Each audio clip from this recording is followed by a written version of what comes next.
Thank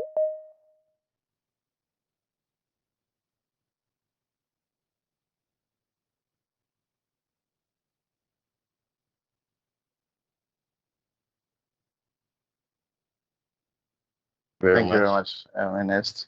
How has today been so far? Yeah, it's been all right. I've had a good trading day today, so I'm grateful. I mean, I just hope that nobody's house is flooded because of the rain. Yeah, and that too, and that too. Audience, if we are audible enough, kindly give us a thumbs up.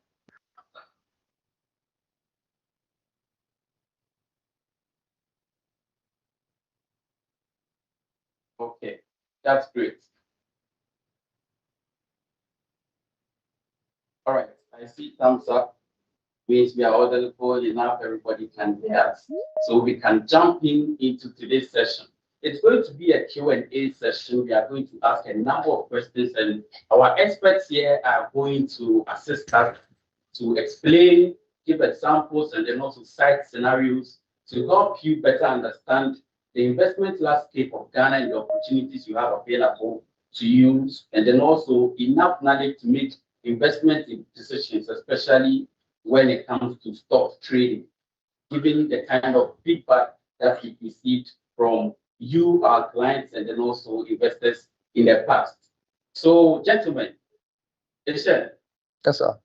how are you? I'm doing all right, Ernest. How are you too? Great. I'm also very well paid. Yeah. Please tell us what asset management is all about and what a typical day of a portfolio manager looks like. Okay, so asset management is about managing investors' assets by way of money and making sure that they get a certain amount of return at the end of the investment period.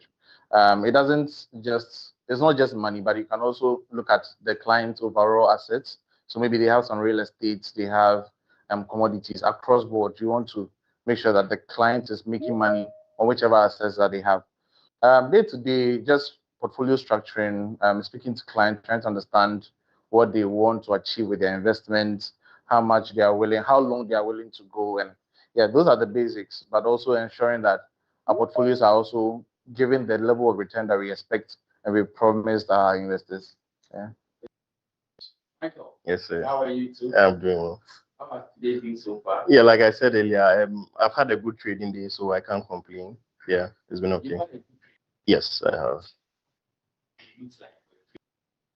Okay, so a typical day for a trader basically starts with looking at what has happened previously in the market, taking market information, taking economic data that is going to affect prices of securities that are being traded. Secondly, I'll be calling my clients, and Emmanuel here is one of my clients. So by Emmanuel, I mean speaking to fund managers, speaking to other financial institutions, speaking to banks to get flows from them. On a daily basis, people are buying and selling securities based on whatever their projections are. So I'm speaking to buyers, I'm speaking to sellers, and I'm just the middleman, and I bring them together to get the trade done. Thank you. Thank you. And to you this time. Can you help us understand the difference between savings and investment? Okay, I think that's one of the most misunderstood concepts in our space. Savings is you putting money away and taking it out when you want to. Investment is making that money work for you. So investment will be an extension of savings because you have to have the money and that money has to grow. So savings is more of low risk. Your money is probably with a bank. Anytime you want that money, you just go to the bank and you take that money out. No risk and no returns to some extent. Maybe some banks can promise you 0.1% a full year return, and really that's chicken change. So you'd have to take a step forward and say that okay, instead of saving my money, I'll let my money work for me as I sleep. So that's taking a step forward, putting that money to use by investing that money, whether in whichever asset you're thinking about, whether in the equity market, whether in the money market, fixed income market, commodities, crypto, anyhow you want to put it to work. Yeah. Investment is there for rich people. Oh, how? No, I think investment is for everybody. Yeah. I think the misconception has been that you are waiting for some amount of money. You're waiting for A lump sum. You're waiting for bulk money to invest, but that's not how it's done. We say the best time to invest was yesterday, and the next best time is today. So even if you start small, by the end of maybe 10 years, 20 years, and the work that we've done means that it's compounding is also one of the effects that help in investing. So if you start small, the money grows for you rather than wait to get that bulk amount. And remember that as you wait for the bulk amount, inflation is also eating away some of that money. Yeah. So those are some of the things that you'd want to take care when you're doing. Yes, sir. Investments become different from gamble. Okay, all right, that's a good question. I would say when you are looking to invest, you have one, a clear strategy. Number two, you have research at your disposal. And number three, you have taken into account all the risks and the possibilities of the outcome of the investment. But when you start gambling, there's a very thin line between investing and gambling. When you start gambling, now you'll be using speculation, you'll be trading based on emotion, you'll be trading based on hearsay, and you'll be trading based on what you think an outcome should be, which is not always what the market is representative of. So Betway is not investment. No, Betway is not investment. No, Betway is not investment. You can't promise the outcome. You cannot promise the outcome at all. You cannot predict the outcome. So if you are telling us that Betway is not an investment, can you just walk us through the difference between fixed income securities as an asset class and then also equities? Okay, all right. So I like to look at it in this way. Fixed income, we should take note of what the word is, fixed and income. Now, fixed income basically means that it is an investment instrument that gives you a fixed return at every point in time. But equity means that you are a part holder of the company or you're a part owner of the company. So basically, that is it. So while fixed income is sharing me of a fixed return, equity does not assure me of fixed return. Yes, but then your returns will be in terms of dividend payments and capital gains, and I'm sure we'll get there. Yeah. So, stocks, shares, can we use them interchangeably? Yes, we can. Those three things mean the same thing. Those three words. So, attention to fixed income securities and equities. Emmanuel, I just want to return to you. We've been hearing about collective investment schemes, mutual funds. What are these and what are the types available on the Ghanaian market? Okay, so as the name goes, collective investment schemes. So it's when funds are put together.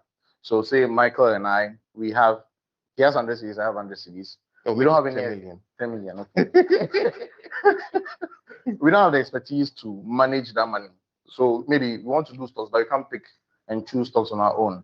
So we pull that money together, we give it to a certain fund manager, and tell the fund manager that manage this money for us. At the end of the year, report to us and tell us what it has done, and then we pay you a certain amount of money, which is management fees, right? Which is usually a percentage of the assets that are under management. Yeah. So that is collective investment. So it's not very technical. It's just different people coming together, putting their money together and saying that they're giving to a fund manager to manage for them. Locally, we have there are balance funds. Balance funds essentially are funds that look at fixed income securities and stocks and blend them in one portfolio. We have fixed income instruments, fixed income mutual funds or unit trusts that do just the fixed income portion of the market. And then we have money market, which is looking at near cash instruments, so like treasury bills, fixed deposits, repos, and all that. We have that section as well. And we have pure equity funds. By extension, there's also REITs, which is real estate investment trusts, which is also pool of funds, but investing in real estate. So there's also that. So mutual funds and unit trusts come in different shapes and forms, depending on what the manager is trying to do. So if you have a manager who is looking to, like us, enhance equity beta, looking at technology stocks, that's the main objective of the fund. And so if you as an investor want to play in that space, you can invest in enhanced equity beta. If you are looking at REITs, there are other REIT instruments or mutual funds on the market that you can also tap into. So across board, the market is broad in terms of mutual funds. If you don't know how to pick and choose the stocks on your own, just try the fund manager to do that work for you.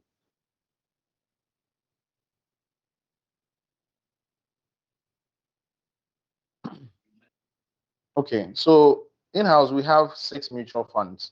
I'll take them by level of risk, lowest to the highest. So by lowest, we have Plus Income Fund and Fixed Income Alpha Plus. That targets the money market space in Ghana. So treasury bills, repos, fixed deposits, and those short-term instruments. Just make sure that we have enhanced liquidity, such that if you want to take your money out at any time, we're able to give you that money.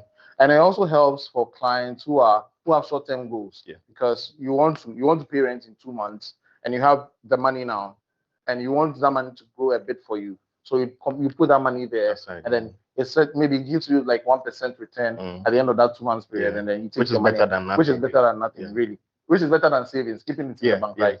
So that fixed income alpha plus and plus income address that space. Then when we come outside of that, we also have Delta Fund, which is our dollar liquidity fund. So that predominantly looks at U.S. Treasuries, investment grade instruments. So that invests most of its assets in USD. So it gives you some level of USD return as well. Then we also move to the highly risky side, where we have Plus Balance Fund, which is our balance fund that has a mix of fixed income instruments and equity instruments blended together. We call it the salad because it has everything in the local stocks, international stocks, local fixed income, international fixed income, commodity, looking at gold. We have REIT in there. So it's a blend of all the asset classes. So it's the salad, Ghana salad. Then we have the equity funds, Christian Community Mutual Fund, and it has the Equity Beta Fund. Christian Community Mutual Fund looks at broad market exposure in the US. So equity securities in the US broad market. So tracks the S&P 500, which is the 500 of the largest companies in the US. It has Equity Beta, does global tech stocks. So it is not just focused on US, but global tech stocks in the global market. So you find names like Alibaba in there, Tencent. You find Amazon, Tesla, and all that. So it's a blend of everything. So it's looking at global stocks, global tech as an asset class and investing in there. And as I mentioned, I started from a scale of lowest risk to highest risk. That should tell you that Enhanced Equity Beta has a very high risk profile. And so it's usually ideal for long-term goals like retirement, next of kin account, those types of goals. So you want to plan for your kids' college the next 20 years. Those are some of the portfolios that you want to invest in. And if you're looking at short-term goals also, you're looking at plus income funds, you're looking at fixed income alpha plus. So those are the blends of our mutual funds in-house. So you can look at them and say that, okay, I have a portfolio. I don't want too much. I want risk, but I don't want too much exposure to the US market. So how do I do it? Then you say that, okay, with that 100K that I have, maybe I'll do 50K in fixed income alpha plus, and I'll do 50K in CCMF or EEBF to give you that balance of capital growth and also give you that capital preservation. So that's how we look at investments in general. I just need a single word answer for this. Are you saying that I can be an investor in Ghana and still have an exposure outside of Ghana? Yes, sir. You can. Okay. We've also heard about exchange traded funds, ETFs. What are they? Okay, so ETFs are quite similar to how mutual funds and unit trusts operate. The only addition is that they are listed on an exchange. So you find they work just the same by structure. They are just the same. They are all collective investment schemes, but this is extended onto an exchange so that you can also buy and trade them on an exchange. Locally, we have one ETF on the market, New Gold ETF, which is a commodity ETF. So once you buy that, you essentially have exposure to the gold market. So that is how that also plays out in terms of, I don't know, Michael, is the New Gold actively traded? Yes, it's actively traded. I mean, back then, say 3, 4, 5 years ago, it wasn't much that people were looking at. But I think after the DDEP, it opened people's eyes onto diversification. They started looking at other options available. And aside that, too, when there were the conversations of Russia-Ukraine war, people were running to look for safety. And gold was just going up. And gold was just going up. So people sat there and were like, we have this ETF on our market, and it's not something that people are investing in. So I think after we started seeing more traction. It was listed in 2018. Yes. It's been a while. It was relative. When you look at the chart, it was quite flat for a while until people started diversifying, and you will see the upward appreciation in price. So that's different. So, the status of Ghana's commodity market. Okay, so on Ghana's commodity market, let me begin from here. Now, for Ghanaian investors, the conversation is usually on fixed income and equity. Even on the equity, people don't understand it too well. People are generally looking at fixed income. Now, the commodity is an extension of other alternative investments that we should have in the market. And thankfully, the Commodities Exchange was established in 2018, and we have begun to see some traction in there. Myself, I can proudly say that I have traded on the Commodities Exchange before. I bought some sorghum for a client of ours. And yeah, I just believe that there is more room for improvement when it comes to the education that the commission would be giving out to investors to see what their appetite is, because we're not seeing traction. We're not seeing a lot of traction when it came to the equity market a few years back, when we go back. But now we can see how the equity market has builded itself up, and we can see the movement in what do I say? It's moving in an upward trajectory. Yeah. That's good for farmers, right? Yes, They yes, get markets for their produce. Yes, basically. Already, we've heard some jargons and some terminologies within the market. People often hear money markets and capital markets, and immediately they get confused. Can you help us appreciate what the differences are and some of the securities that fall within these asset class? Okay. So money market is basically a short-term market, right? So this is a market where individuals and institutions borrow and lend money in a very short term. And when I say short term, we are looking at between overnight investment, even up onto a year. But when we say the capital market, this is where investors and institutions are looking at long-term capital that is going to be used for businesses growth, businesses reinvestment, that is going to look at whether they are going to more research and development. And with that, you cannot do that within 3 months, 6 months, a year. It is going to take time. So simply put, money market is a market where very short-term investment is done up to a year, and the capital market is where investments are done from a year and beyond. So example of money markets will be fixed deposits, treasury bills, 91-day, that is 3 months, 182-day, that is 6 months, and 364-day, that is 1 year. Then when we see capital markets, we are seeing the shares that we are talking about, and we are also seeing bonds that are issued, say 3 years, 5 years, 7 years, and beyond. Okay, on bonds. So if a bond is issued for, let's say, 5 years, and it travels through time and it has just about 1 year to maturity, would it qualify as a money market instrument? Yes, it becomes a money market instrument because you are looking at the tenor of the security to maturity. Okay. In that case, Eshen, would it be fair to say the money market protects wealth while the capital market grows wealth? Yes, we can put it that way. Really, because in the in the short term, the risk of losing your money short is almost not there. Yeah, non-existent. In the if you go into the longer term, then you risk losing money. Yeah. Right. So if you enter the equity space, equities are, by their nature, they are more risky compared to maybe a treasury bill and volatile. volatile. So you'd want to play it safe. If your money is not long term, you'd want to stay safe on the money market side. Yeah. All right. Thank you very much, my panelists, for your explanation so far. At this point, I want to delve into the stock market just a little bit. In the last 6 months, we've had about 3 IPOs.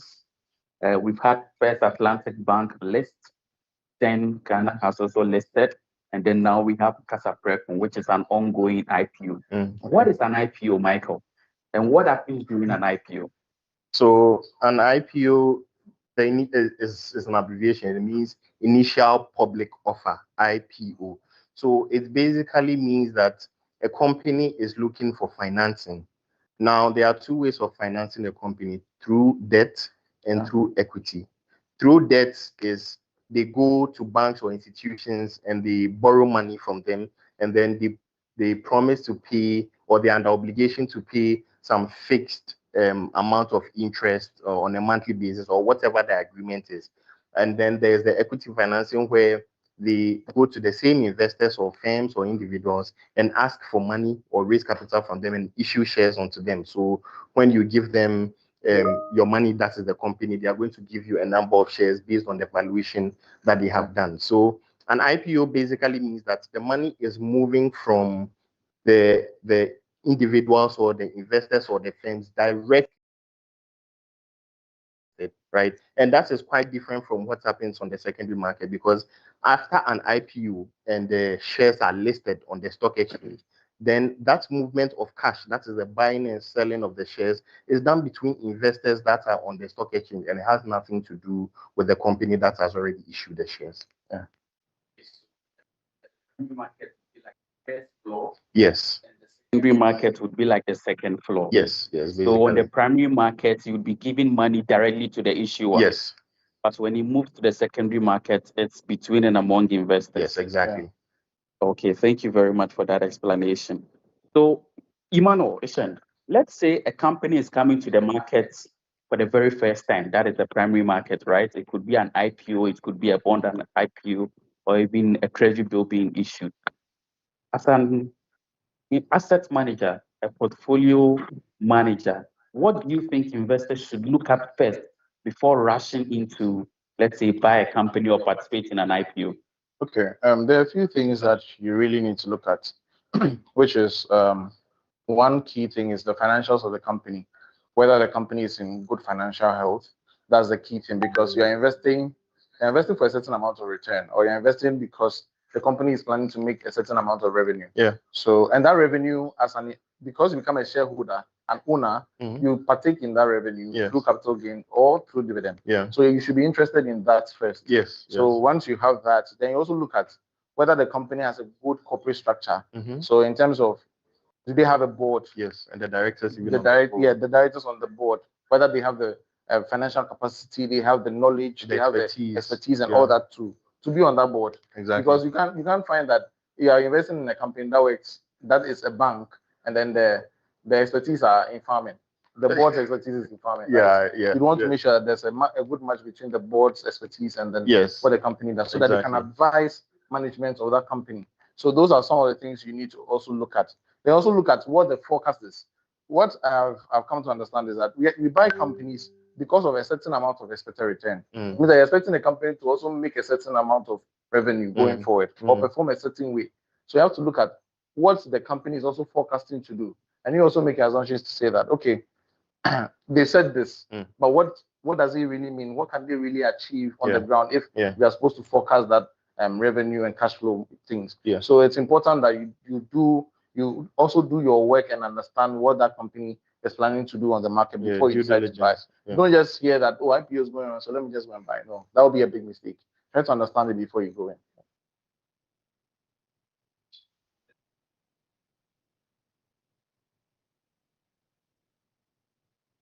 And they have their statuses still showing as spending. Yeah. When is it going to be executed? Okay, so Casapreco came to the market and said that they have a 1 month offer period. That 1 month offer period means that they are accepting bids, or to say that commit whether you want to do it. Yes. So that 1 month period means that they have not actually given you the shares. No. They've only said that come and show interest in buying. Yeah. So you putting in the order on that means that you are making an offer that you're making a bid that you want to buy. Yeah. Right.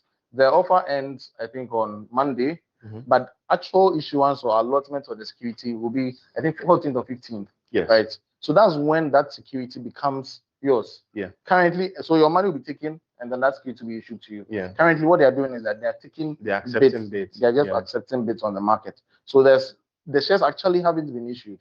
So once they're issued or allotted by 15th, that's when it will be listed on the market. Then you have the actual shares for yourself. Yeah. All right. Thank you very much. So what it means is that until the offer period comes to an end, it's still going to show as pending. Yes, because I mean, at the point you don't know whether it is going to be oversubscribed, undersubscribed, and if it's oversubscribed, there are measures to be able to see who they are going to give their shares, whether it's by first come first served basis or by a pro rata basis. Pro rata means that they are looking at your size and saying that this is the total. So instead of giving you 100% of your bid, they're giving you 50% of your bid. Yeah, that's really how. it was going to be first come, first serve. Because if I had subscribed, let's say, in the early weeks of the offer, and Michael here waits till the very last day to subscribe, why don't I get priority?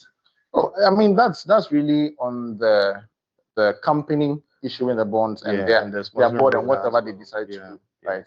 I think that I understand that point of view, but it will be unfair because for some institutions they have to get approvals from well their beneficiary owners, and it takes a while to get that approval. So if you do first come first serve, then you may disadvantage some people, and maybe people are actually even waiting for their salaries to hit at the end of the month so that they can commit. Right. So if you do first come first serve, you are disadvantaging some people. Yeah. All right. Thank you very much. Let me remind our audience that we are live on Facebook, YouTube, and then also on TikTok.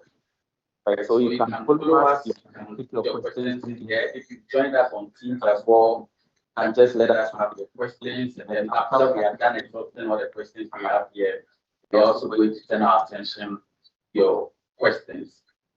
I have here with me Michael Ahmed, who is with our global market desk, and then also Emmanuel Shen, who sits with our asset management desk. My name is Dennis Ikubusu. Just give us 30 seconds. We'll be right back.